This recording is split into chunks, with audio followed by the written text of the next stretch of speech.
Hello students, today we are going to solve fourth problem of concrete.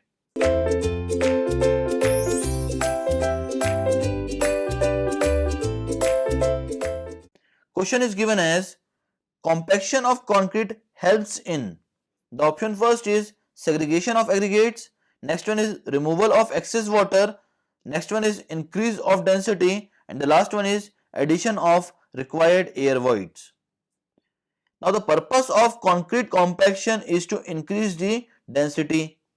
Compaction is a process of expelling the entrapped air. If we do not expel the air, it will result into a honeycombing and reduce strength.